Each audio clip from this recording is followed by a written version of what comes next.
winner of an Academy Award and 4 race car championships. He was an actor, an activist, a director, a producer, and was known for his style. Let's take a brief look at Old Blue Eyes, Cool Hand Paul Newman.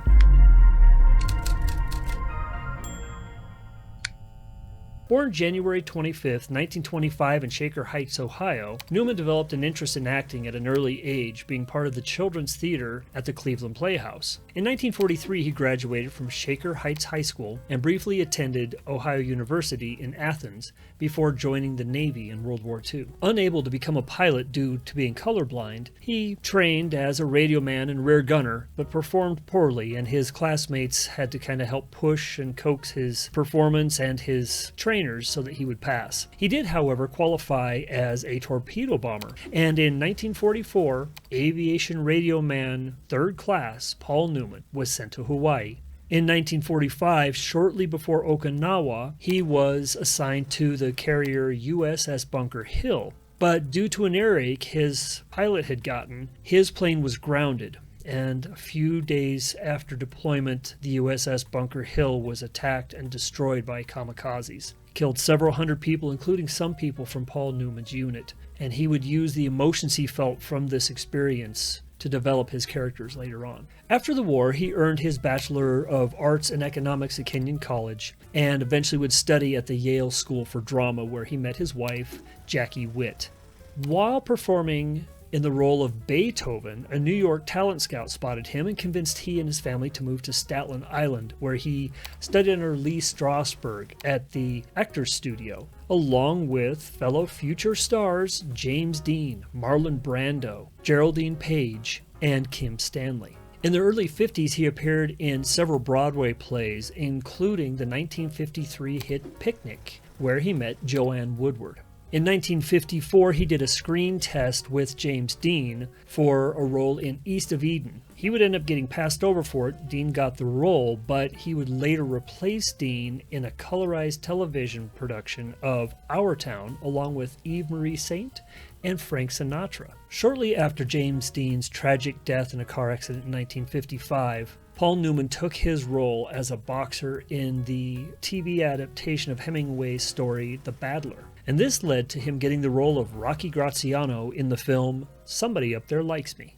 The James Dean-Paul Newman dynamic would continue, with Paul Newman getting the role of Billy the Kid in The Left-Handed Gun, a role that was also meant for James Dean. In 1958, he appeared with Elizabeth Taylor in Cat on a Hot Tin Roof, which was a box office smash and earned him his first Oscar nomination. Also, that same year, he ended up divorcing Jackie Witt and marrying Joanne Woodward, and he and Woodward would go on to appear in the film The Long Summer, earning him a Best Actor award at the Cannes Film Festival. Newman and Woodward would go on to film 16 movies together. In 1961, he starred across from Jackie Gleason in The Hustler as Fast Eddie, a small-time pool hustler. This film was a critical and financial success and earned Paul Newman several awards and several nominations. Newman starred in Cool Hand Luke in 1967 and was nominated again for an Academy Award. This film was selected for preservation by the Library of Congress in 2005 for the National Film Registry,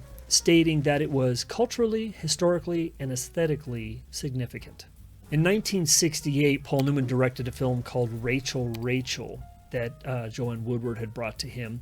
It was based on a book titled A Jest of God by Margaret Lawrence. And Paul Newman did not like the book, had no interest in directing it, and only ended up taking that position after Joanne Woodward couldn't find anyone else to direct the film. He and Woodward would both take deferred payments to be able to make this film happen, but it ended up being an extremely big success and was nominated for 4 Academy Awards, including Best Picture, and it won 2 Golden Globes, including Best Director. Newman and Woodward would team up again in 1969 for the film Winning, about race car driving. It would go on to become that year's highest grossing film and would spark a lifelong interest and love of race car driving for Paul Newman.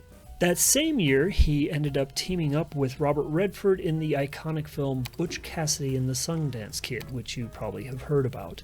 And prior to the filming of this movie, the screenwriter William Goldman had approached Paul Newman to talk about Newman's opinion on how to approach the subject matter. And after the screenwriting was done and the script was finished, James Dean, who had read the script, approached Paul Newman about a role in the film. Paul Newman countered, saying that he thought that he and James Dean should go in and jointly buy the intellectual property for the film. James Dean hesitated, and it ended up being bought by producer Paul Monash. Paul Newman had assumed that he would get the role of Sundance and that Redford would get Butch Cassidy. But when everything was said and done, it ended up being the other way around, which caused the film to have to be retitled because it was originally slated to be called The Sundance Kid and Butch Cassidy. I think the roles and the titling ended up being what they needed to be. It sounds way better as Butch Cassidy and the Sundance Kid.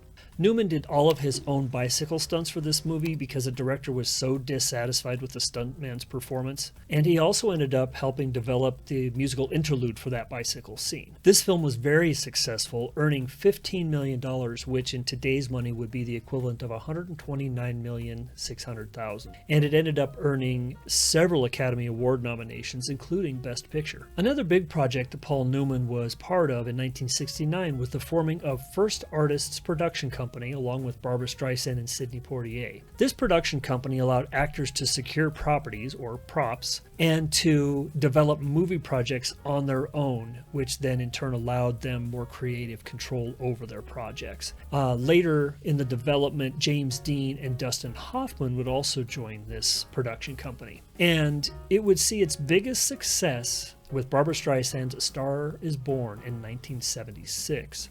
This production company ran from 1969 until about 1980. In 1970, he hosted a television documentary about the history of race car driving called Once Upon a Wheel. And he didn't really want to do television, but his enthusiasm for race car driving moved him to do it. And he said, quote, "The show gives me the chance to get close to the sport I'm crazy about." In 1973, he again teamed up with Robert Redford in the film The Sting, and it ended up being 1974's highest grossing film. It was called one of the best films ever made by Rotten Tomatoes. He co-starred with Steve McQueen in 1974's The Towering Inferno, along such greats as Faye Dunaway, Fred Astaire, William Holden, and Jennifer Jones. He again did his own stunts in this film, and he was paid $1 million plus a percentage of the gross for his role. Through the 70s and 80s, he worked on half a dozen films and earned another Academy Award nomination. And then in 1986, 25 years after The Hustler, he revisited his role as Fast Eddie in the film The Color of Money.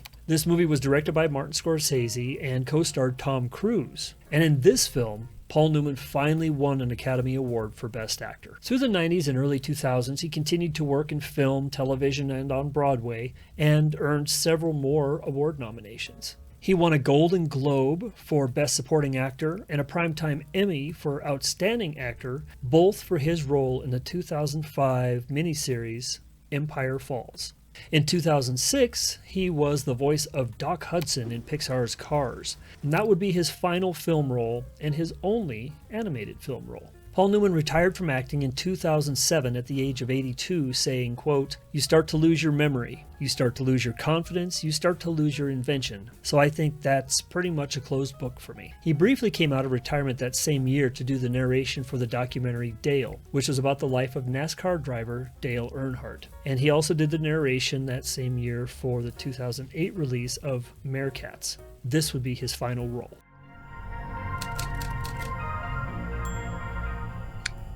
Paul Newman was a race car enthusiast and first became interested while training as a race car driver at the Watkins Glen Racing School for the film Winning in 1969. And he said, quote, "It was the first thing I ever found I had grace in."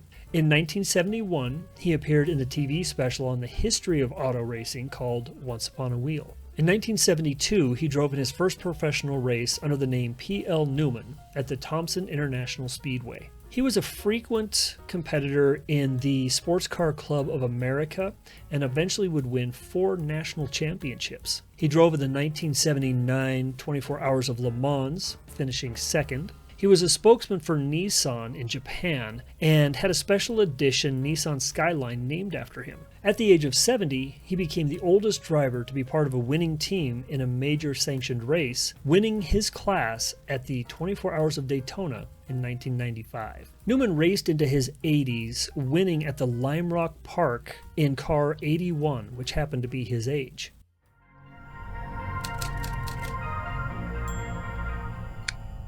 Paul Newman and friend A.E. Hotchner founded a company in 1982 that you may have heard of, Newman's Own. It started in 1980 when he had a homemade salad dressing that he would give to friends and family for Christmas. It ended up growing to include pasta sauce, lemonade, popcorn, frozen pizza, salsa, grape juice, and premium wines, and more. And Paul Newman was quoted as saying, "It started as a joke and got out of control."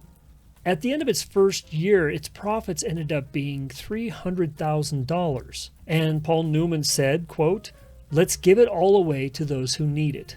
All of the after-tax profits from Newman's Own are donated through a charity called Newman's Own Foundation, which supports children-focused programs. And to date, Newman's Own has generated $600 million for these charities. Paul Newman passed away September 26, 2008, at the age of 83.